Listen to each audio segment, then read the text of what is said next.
नमस्कार dear students, कैसे हैं आप सब। उम्मीद करता हूँ सभी अच्छे होंगे।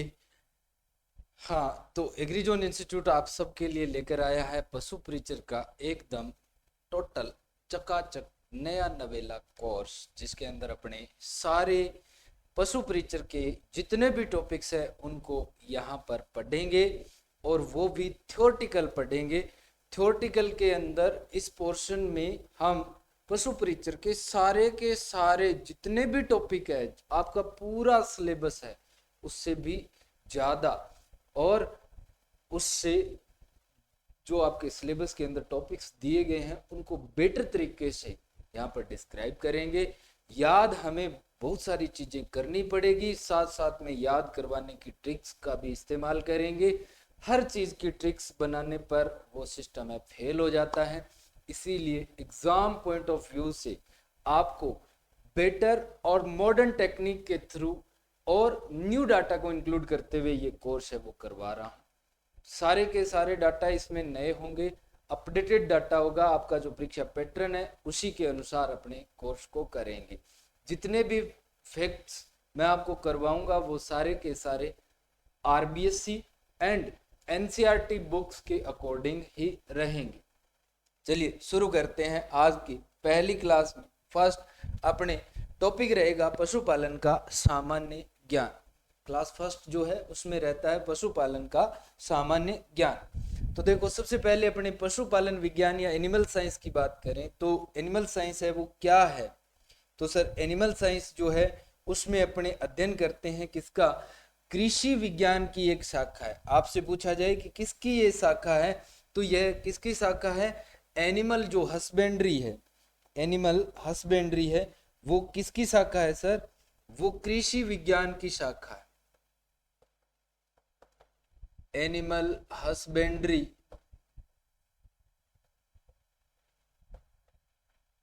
जो है वो किसकी शाखा है, कृषि विज्ञान की शाखा है, कृषि विज्ञान की शाखा है।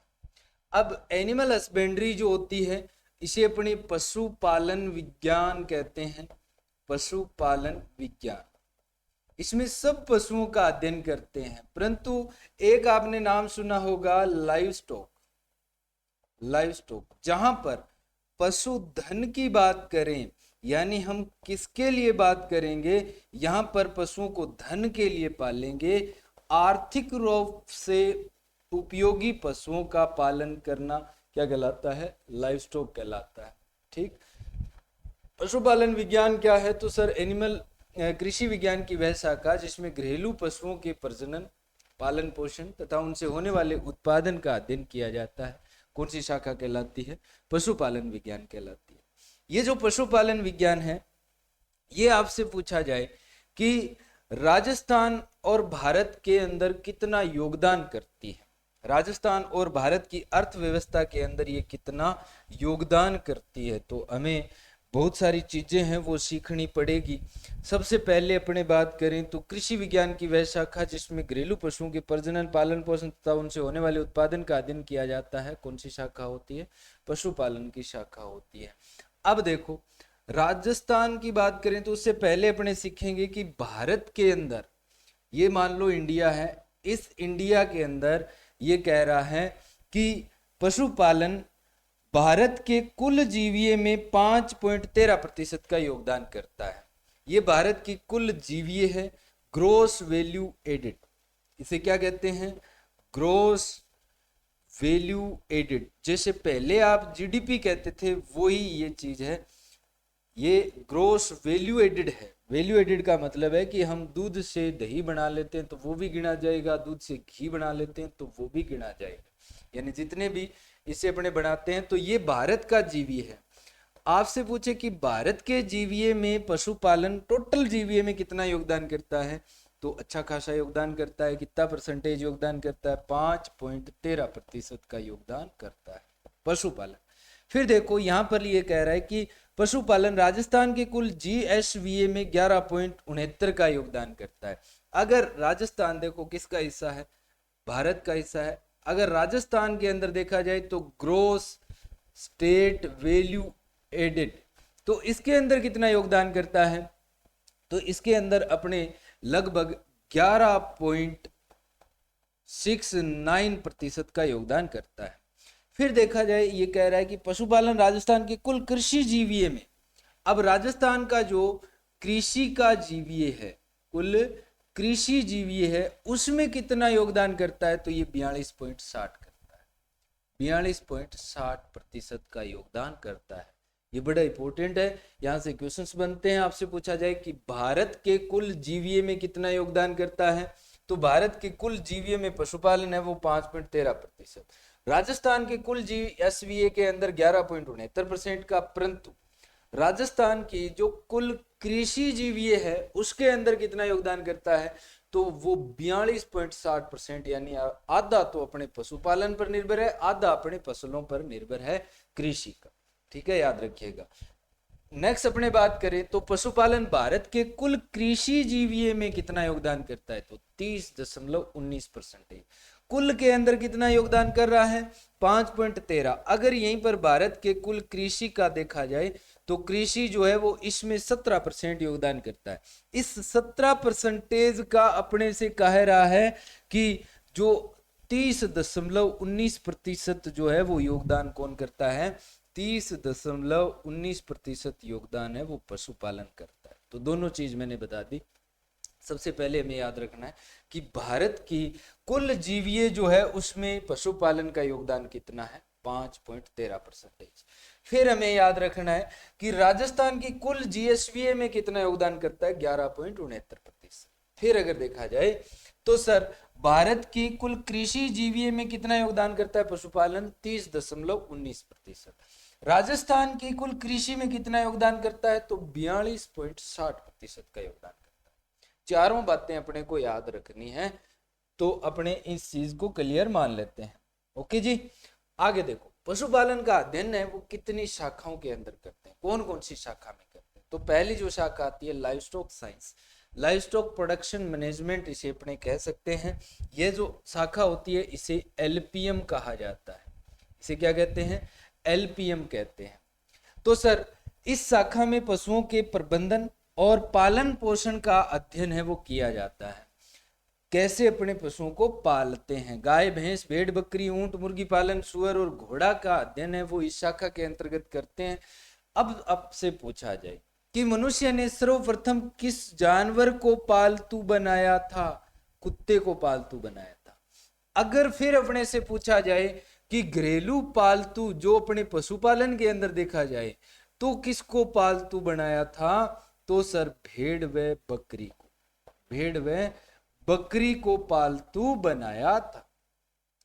भारत में पशुपालन के सर्वप्रथम साक्ष्य कहां से मिले हैं, ठीक है, तो ये बोर्ड का बहुत ही पसंदीदा क्वेश्चन रहता है, कहां से, मेहरगढ़ के अंदर। ठीक, राजस्थान में पशुपालन के सर्वप्रथम साक्ष्य है वो कहां पर मिले, बागोर सभ्यता से मिले। कहां से मिले, बागोर सभ्यता भीलवाड़ा से मिले। भारत में पशुपालन का पूछे तो मेहरगढ़ के अंदर, राजस्थान में पूछे तो सर्वप्रथम बागोर सभ्यता से मिले।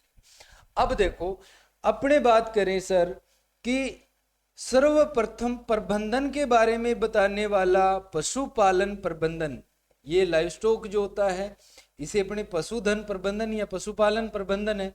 पशुपालन प्रबंधन के बारे में सर्वप्रथम बताने वाला वैज्ञानिक कौन था, तो वो था सर टेलर। कौन था, टेलर नाम का आदमी था जिसने पशुपालन प्रबंधन के बारे में सबसे पहले बताया था। आगे देखो नेक्स्ट शाखा आती है वेटनरी साइंस। तो वेटनरी के अंदर पशु चिकित्सा विज्ञान होती है। इसमें पशुओं के रोग, उनको फैलाने वाले कारक, जब वो कारक एंट्री कर जाते हैं तो लक्षण उत्पन्न होते हैं, लक्षण उनका क्या उपचार होता है, इन चीजों का अध्ययन किया जाता है। विश्व वेटनरी डे कब मनाते हैं, तो अप्रैल के अंतिम शनिवार को मनाते हैं। वेटनरी विज्ञान के जनक कौन है, तो वो सालीहोत्रा जी हैं। कौन है जी, सालीहोत्रा जी वेटनरी विज्ञान के जनक माने जाते हैं।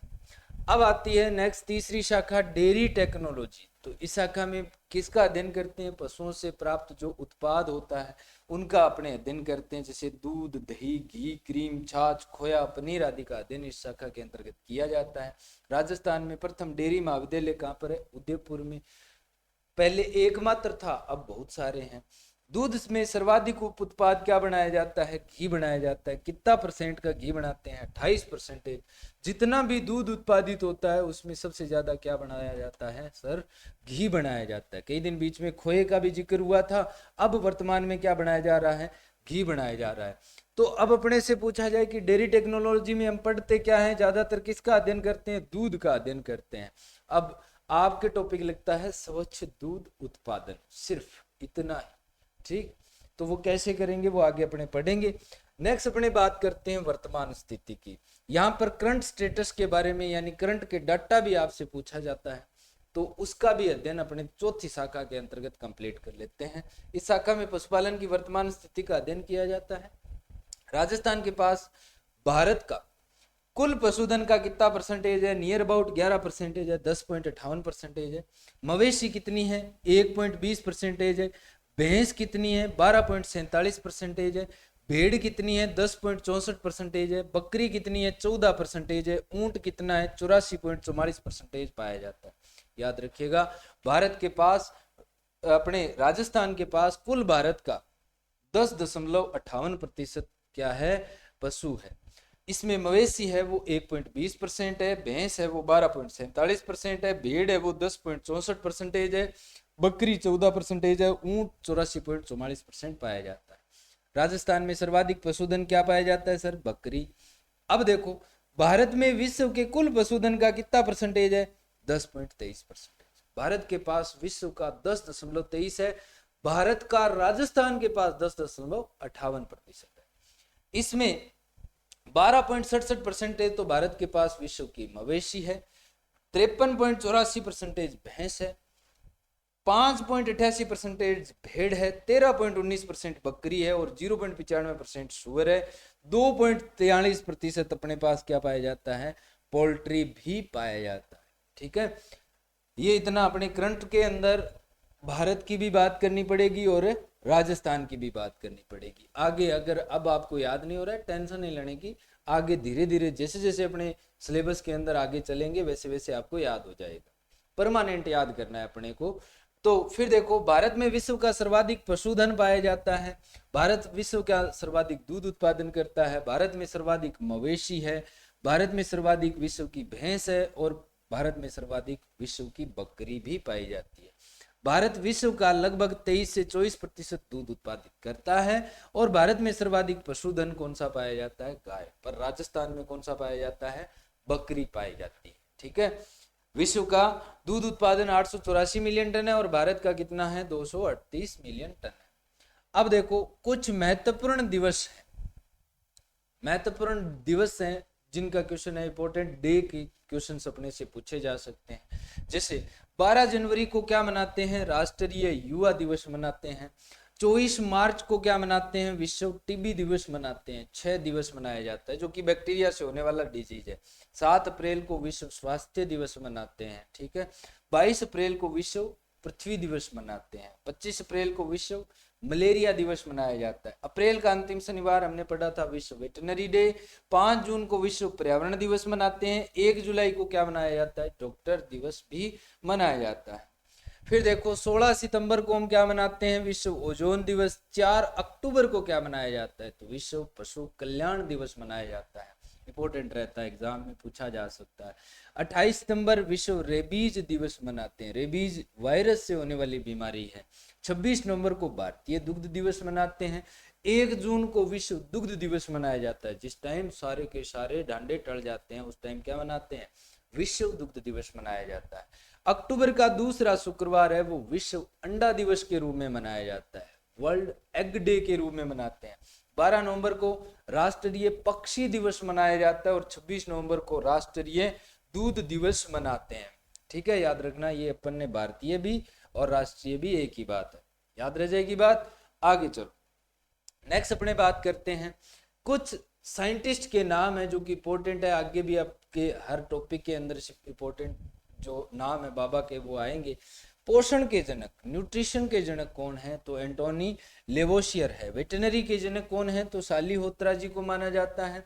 अनुवांशिकी के जनक कौन है? ग्रेगर जॉन मेंडल को माना जाता है। प्रसार शिक्षा के जनक है वो जेपी लिगेंस को मानते हैं। विश्व की प्रथम आईवीएफ भैंस जो थी आईवीएफ भैंस थी वो प्रथम थी, परंतु विश्व की प्रथम क्लोन था वो कौन सा था? समरूपा था भैंस का। और विश्व की प्रथम क्लोन पश्मीना बकरी कौन सी थी?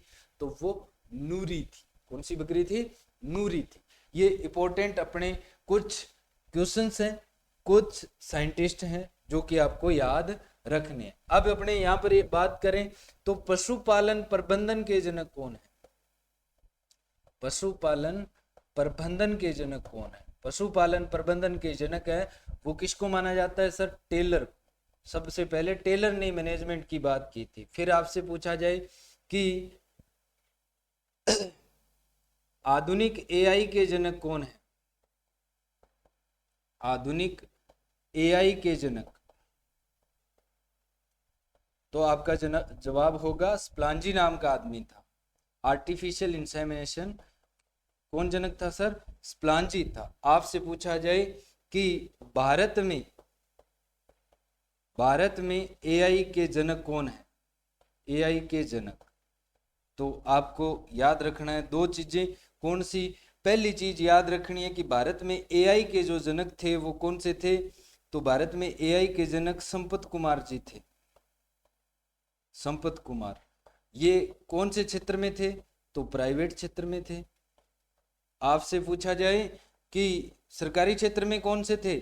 तो पीवी भट्टाचार्य जी थे। पीवी भट्टाचार्य 1942 के अंदर ये सरकारी क्षेत्र के अंदर थे। अब आपसे पूछा जाए कि सहकारिता आंदोलन के जनक कौन से थे?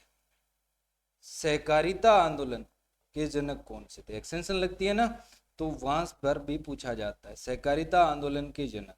तो ये कौन है? F Nicolson. एफ निकोलसन को माना जाता है कोऑपरेटिव मूवमेंट के जनक। कोऑपरेटिव मूवमेंट कब स्टार्ट हुआ था? 1904 के। आगे देखो, नेक्स्ट बात आती है तुलनात्मक अध्ययन करते हैं अपने। तो आपसे नस्लों का वजन कभी पूछा नहीं गया है, कभी भी नहीं पूछा गया है, ऐसा क्वेश्चन कभी भी नहीं पूछा गया है। पर यहाँ पर आपकी जो एनसीईआरटी और आरबीएससी है उसके अंदर लिखा हुआ है, तो अपने इसका रीडिंग कर लेते हैं, हमें कोई चीज छोड़नी नहीं है। तो गिर जो है उसका नर है वो 550 से 650 किलो तक होता है, मादा है वो 380 से 450 तक होती है। थार पारकर 450 से 500 किलो तक का नर होता है, 380 से 400 किलो की मादा होती है। हरियाणा 500 किलो का नर होता है, मादा 360 किलो का होता है। अच्छी मैच्योर गाय नागौरी जो ब्रीड है उसके 500 किलो का नर है और मादा कितने की है? 400 के करीब है। मालवी में 450 से 500 किलो का नर है और मादा कितने की है? 300 से 350 किलो की। उसके बाद में आती है मेवाती, 375 से 425 किलो का नर रहता है और मादा कितने की रहती है? 300 से 350। राठी 500 किलो से 550 नर रहता है, 350 से 380 मादा रहती है। फिर देखो जर्सी गाय 600 से 750 किलो की होती है, मादा 700 से 550 किलो तक। होलिस्टियन फ्रीजियन 900 से 1000 किलो की यानी 10 कुंटल की नर रहता है और इसकी जस्ट आधी 600 से 650 क्या होता है? मादा होती है। तो यहाँ पर क्वेश्चन जो आता है वो पूछा जाता है कि भारत में सर्वाधिक भारी तो कौन सी गाय होती है जी? तो सर कांकरेज होती है। कौन सी होती है? कांकरेज होती है। आपसे पूछे कि विश्व में सर्वाधिक भारी, तो विश्व में सर्वाधिक भारी कौन सी है जी? एचएफ है, होलिस्टियन फ्रीजियन है। ये अपने से क्वेश्चन पूछा जाता है। अब इनमें से अपने सीखने को क्या मिला? इनमें अपने 7 नस्लें हैं जो तो क्या है? भारतीय नस्लें, और 2 नस्लें वो विदेशी नस्लें। तो देखो भारतीय नस्लों का ज्यादातर जो वेट है वो कितने के करीब आ रहा है? एवरेज 500 किलो का तो नर है और 400 किलो की यहाँ पर क्या आ रही है? मादा आ रही है ज्यादातर के अंदर। तो याद रखना, अपने से औसतन वजन पूछ ले तो 5 कुंटल की तो नर होता है और 4 कुंटल का क्या होता है? मादा होती है। इसके आसपास आप याद रख सकते हैं अगर क्वेश्चन आता है तो। आजकल क्वेश्चन तो कैसा भी पूछा जा सकता है भाई।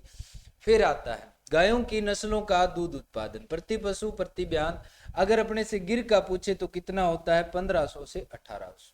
गिर गया 1500 से 1800। फिर थार में कितने 16 से 20 आदमी थे, थार में कितने आदमी थे 16 से 20, गिर गया कितना 1500 से 1800। थार में कितने आदमी थे, थार में 16 से 20 आदमी थे। 1600 से लेकर 2000 किलो प्रति ब्यांत दूध उत्पादन अपने को होता है। हरियाणा गया 1000-1500 रुपए लगा कर आ गया, हरियाणा गया 1000-1500 रुपए लगा कर आ गया, 1000 से 1500 लीटर तक दूध इसका होता है। नागौर के अंदर 600 से 900 पशु मेले लगते हैं। कितने 600 से 900 पशु मेले लगते हैं, ऐसे याद कर सकते हैं।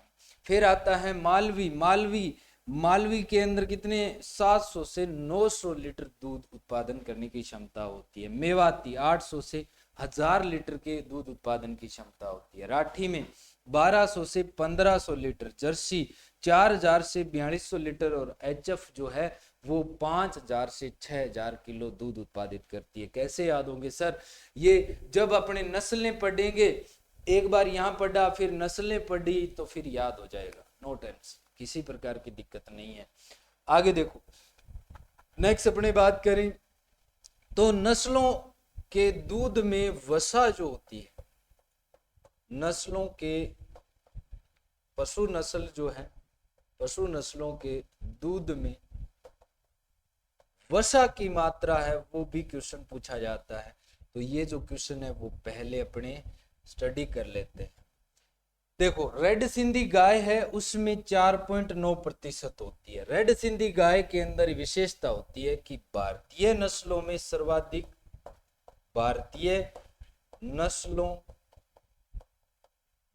सर्वाधिक वसा आपसे पूछे तो रेड सिंधी के अंदर होती है। और कितने परसेंट होती है, 4.9%। फिर देखो, गिर गाय आता है, गिर में 4.5% होती है। राठी में 4 से 4.5 होती है। जर्सी गाय में 4.5 से 5% होती है। विदेशी गायों में सर्वाधिक वसा। होलिस्टीन फ्रीजियन सबसे कम वसा होती है, 3.5 से 4%। फिर अपने देखा जाए मुर्रा भैंस में कितनी है, 7% होती है। बदावरी भैंस में 12 से 14%, सूरती के अंदर 7.5 और नीली रावी भैंस के अंदर कितनी होती है, 8 से 10% वसा है वो पाई जाती है। ये जो डाटा है वो आपको आरबीएससी के अंदर मिलेगा। Rajasthan board of secondary education Ajmer की जो बुक है उसके अंदर मिलता है। मैंने इसका एक टेबल बना दी है। तो क्वेश्चन जो आते हैं वो ज्यादातर ऑथेंटिक बुक से आते हैं, जहां पर अपने उस क्वेश्चन को लीगल मान सकते हैं। वैसे आपको हर बुक के अंदर ये अलग मिलता है, ठीक है। आगे देखो, जाफराबादी भैंस के दूध में 7 से 9% है। महसाणा भैंस के दूध में 7 से 8% है। जमुनापुरी बकरी जो है उसके अंदर कितनी होती है, 3.5 से 5% होती है। और बर्बरी बकरी के अंदर कितनी होती है, 4.5 से 5% तक दूध में वसा है वो पाई जाती है। आगे देखो, भैंस जो है उसके अंदर कितना दूध उत्पादन प्रति ब्यांत होता है। भैंस की नस्लों द्वारा दूध उत्पादन, मुर्रा भैंस विश्व की सर्वश्रेष्ठ भैंस 1800 से 2500 लीटर दूध देती है। बदावरी 900 से 1200 लीटर, सूरती 1600 से 1700, नीली रावी 1500 से 1800, जाफराबादी 900 से 1100 और महसाणा 1200 से 1700। तो ये जो दूध है वो 2000 से ऊपर नहीं है। कहां से, 2000 से ऊपर नहीं है, सिर्फ मुर्रा को छोड़, और 2000 के आसपास ये रह जाता है, ठीक है।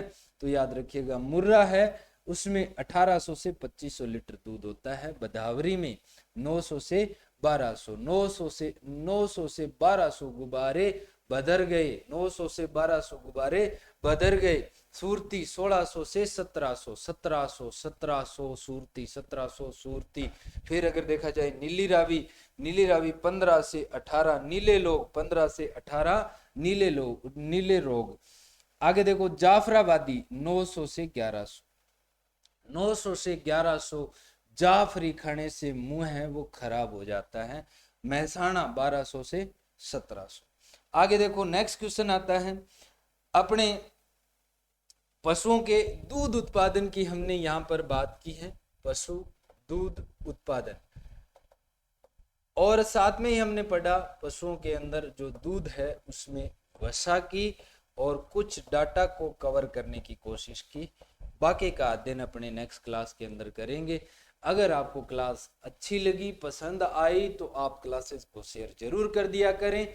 आपको डेली 2 क्लासेज है वो मिला करेगी, और क्लासेस शेयर है वो जरूर कीजिएगा, क्योंकि सारा का सारा कोर्स मैं आपको करवाऊंगा यूट्यूब के इसी चैनल पर। Thanks for watching, have a nice day.